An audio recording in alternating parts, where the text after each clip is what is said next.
পুলিশকে আক্রমণ করবেন না, কাজ করতে দেন আইজিপি। পুলিশের উপর আক্রমণ না করে সহযোগিতা করতে দেশবাসীর প্রতি আহ্বান জানিয়েছেন আইজিপি বাহারুল আলম। তিনি বলেছেন, আমাদের কাজ করতে দেন, অনুগ্রহ করে আমাদের উপর আক্রমণ করবেন না, আমরা তো সমাজ এবং দেশেরই লোক। বৃহস্পতিবার সকালে গাজীপুর মহানগরীর ভোগড়া বাইপাস এলাকায় শিল্প পুলিশ ও 2 এর ইউনিটের বিশেষ কল্যাণ সভায় উপস্থিত হয়ে প্রধান অতিথির বক্তব্যে সব কথা বলেন তিনি।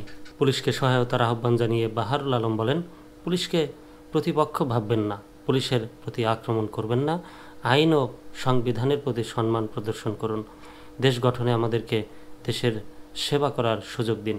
তিনি বলেন, সমাজে স্থিতিশীলতা না আসলে কিভাবে আমরা নিরপেক্ষ অবাধ নির্বাচনের দিকে এগোব? আমরা যদি আস্থা না আনতে পারি, পুলিশ তো মানুষের শত্রু নয়। এই জায়গাটায় দেশবাসীর কাছে অনুরোধ করি, আমাদের কাজ করতে দেন। শ্রমিকদের উদ্দেশ্যে আইজিপি বলেন, আপনারা দাবি আদায়ের জন্য রাস্তারা আটকাবেন না, এতে মানুষের দুর্ভোগের কারণ হয়।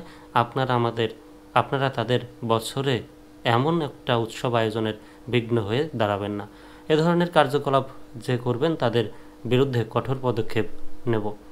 তিনি বলেন, শ্রম মন্ত্রণালয়ের সভায় সিদ্ধান্ত নেওয়া হয়েছিল, ফেব্রুয়ারি মাসের বকেয়া বেতন শ্রমিকদের ঈদের বোনাস ও মার্চ মাসের আংশিক বেতন 20 রমজানের মধ্যে পরিশোধ করা হবে।